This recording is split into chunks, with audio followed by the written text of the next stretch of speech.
Mr. Pearce from New Mexico for 5 minutes for questions. Thank you, Madam Chair, and I've got a lot of questions, so I would already recommend the second round if we get the opportunity.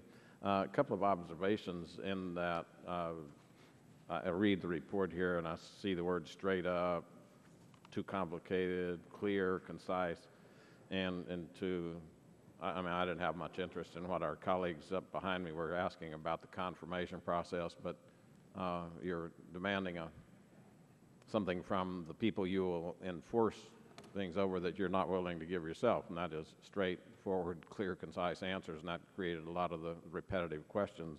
That's just an observation.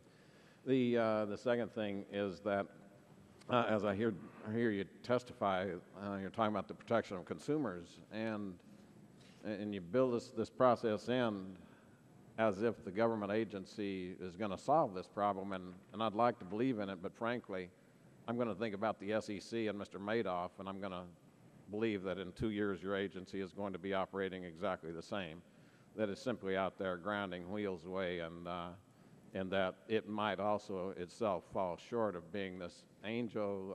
We've heard a lot of really champion and these words that we've heard. So maybe you are going to be the government agency that actually does this work. The idea that you propose on page 4, that few of us seriously believe that we have the marketplace that American families deserve. Now, when I go to a bank and ask for a loan, the first bank I go to actually has fairly clear APRs and everything. It's clear, it's concise. And so what you're trying to enforce is, to an extent, consumers who don't like the answer they get from institutions that have paperwork that is clear and concise. And so you are going to enforce a standard on the lending institutions and those institutions who are only answering the demands of people to come and get products that, because they can't get the product somewhere else, and they're demanding these, and you're going to stop those. I remember in a day when I was in the state legislature and we were going to regulate payday lenders.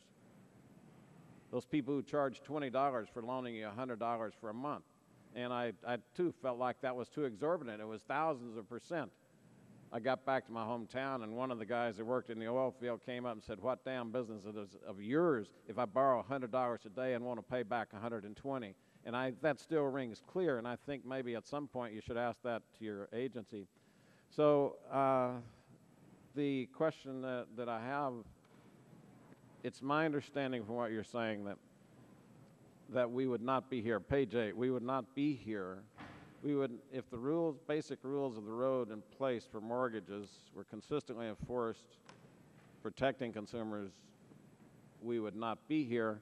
So I get from that you believe that there was no enforcement in that there were no rules for mortgages. Is that right?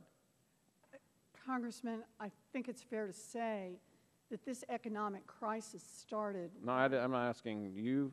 You say that if the rules had been enforced, that we would not be here. So you're saying the FDIC and the OIC didn't do their job, that the feds with the Real Estate Settlement Protection Act did not do their jobs? You're telling me that nobody in the enforcement of mortgages did their jobs? I think the evidence is fairly clear that they did not do their jobs. Yes, sir. Yeah, is that in regard to the superficial instruments, the bonds? No. Or was it maybe that the government asked banks to give loans to people who could not afford it, which they did? The government insisted that banks give loans to people who could not afford it. No payments were ever made on those. Those loans, without the ability to ever be repaid, without one payment ever being made, were then lumped into bonds, and then the exotic instruments, the CDOs and the MBSs, were created off of that. That's what was not regulated. But the banker down on the main street of Hobbs, New Mexico, I will guarantee you, still risks losing his bank today if he gives a product out that is not in compliance. Congressman, I think we can agree that the crisis in home mortgages and in the rest of this economy was not caused by community bankers. it was not caused by credit unions.